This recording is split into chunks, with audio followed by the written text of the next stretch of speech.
Le syndrome du canal carpien est une affection qui se produit lorsque le nerf médian, qui traverse le poignet et passe par un espace étroit appelé canal carpien, est comprimé ou pincé. Cette compression peut entraîner des symptômes tels que des douleurs, des picotements, un engourdissement, une faiblesse et une perte de coordination dans la main et les doigts. Les symptômes du syndrome du canal carpien peuvent varier d'une personne à l'autre, mais les symptômes les plus courants incluent douleur. La douleur peut être ressentie dans la main, le poignet, le bras et même l'épaule. La douleur peut être intermittente ou continue. Picotement et engourdissement. Vous pouvez ressentir des picotements ou un engourdissement dans la main ou les doigts, en particulier le pouce, l'index, le majeur et une partie de l'annulaire. Ces sensations peuvent s'aggraver la nuit. Faiblesse. Vous pouvez avoir l'impression de perdre de la force dans la main et avoir du mal à saisir des objets ou à effectuer des tâches manuelles fines. Sensation de gonflement. Vous pouvez avoir l'impression que votre main est enflée, même si elle ne l'est pas réellement. Perte de coordination. Vous pouvez avoir des difficultés à coordonner les mouvements de la main et des doigts, en particulier pour effectuer des tâches qui nécessitent une précision manuelle. Sensation de brûlure. Vous pouvez ressentir une sensation de brûlure dans la main, le poignet ou l'avant-bras. Le syndrome du canal carpien peut avoir plusieurs causes, et dans de nombreux cas, la cause exacte reste inconnue. Cependant, il existe certaines conditions et facteurs qui peuvent augmenter le risque de développer cette affection. Voici quelques-unes des causes courantes du syndrome du canal carpien. Mouvements répétitifs. Des mouvements répétitifs tels que ceux effectués par les travailleurs de bureau, les musiciens, les coiffeurs, les ouvriers d'usine ou les couturiers peuvent augmenter le risque de développer le syndrome du canal carpien.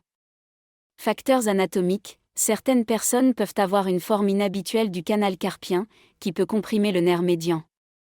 Les femmes ont également un risque plus élevé de développer cette affection que les hommes. Grossesse. Pendant la grossesse, le corps retient plus de liquide, ce qui peut provoquer un gonflement des tissus, y compris dans le canal carpien, et comprimer le nerf médian. Arthrite. Certaines formes d'arthrite, telles que l'arthrite rhumatoïde, peuvent provoquer une inflammation dans le poignet et le canal carpien, comprimant le nerf médian. Obésité. Les personnes en surpoids ou obèses ont un risque plus élevé de développer le syndrome du canal carpien en raison de l'augmentation de la pression sur les poignets et les mains.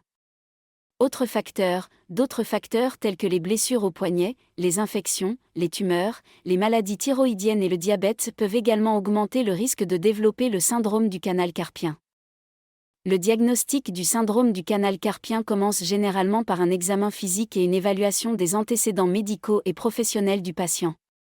Le professionnel de la santé peut demander des informations sur les symptômes du patient, son historique médical, ses activités professionnelles et les facteurs qui pourraient contribuer à l'apparition de la maladie. L'examen physique peut inclure des tests de sensibilité, de force et de mouvement de la main, du poignet et des doigts. Le professionnel de la santé peut également effectuer un test appelé le test de Phalan, qui consiste à fléchir les poignets du patient pendant 1 minute pour voir si cela provoque des symptômes.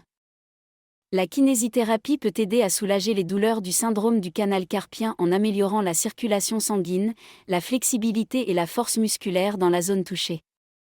Voici quelques-unes des techniques courantes utilisées en kinésithérapie pour traiter le syndrome du canal carpien.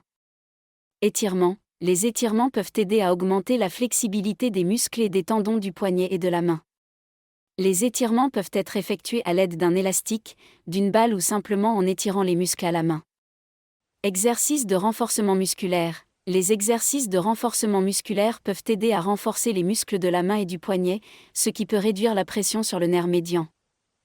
Massage. Les massages peuvent aider à améliorer la circulation sanguine dans la zone touchée, ce qui peut réduire la douleur et l'inflammation.